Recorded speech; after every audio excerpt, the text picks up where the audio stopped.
Hi guys! So today gagawa tayo nitong spicy cold okra or lady finger. So nagluto na pala ako ng okra kanina. Yung pinaglutuan ko is nilagyan ko siya ng salt and oil.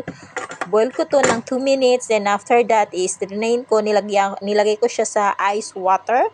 So gagawa na tayo nitong sauce. So kailangan natin ng Sichuan style hot and spicy. Then sugar, chinkyang vinegar, sesame oil, at saka itong fish sauce.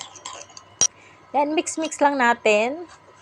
And then, lagyan natin siya ng minced garlic. So, i-adjust nyo na lang guys yung dami kasi depende naman sa panlasa nyo or panlasa ng amo nyo kung kanino nyo isi-serve yung pagkain na ito. And then, sesame at saka yung chopped chili. So, yung dami niya is depende na sa inyo.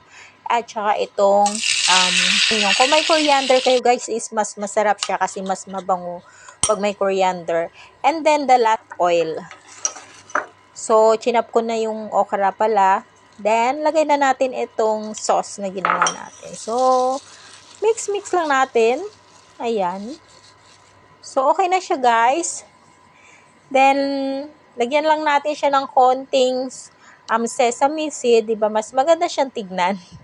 So, ayan na guys. Thank you for watching.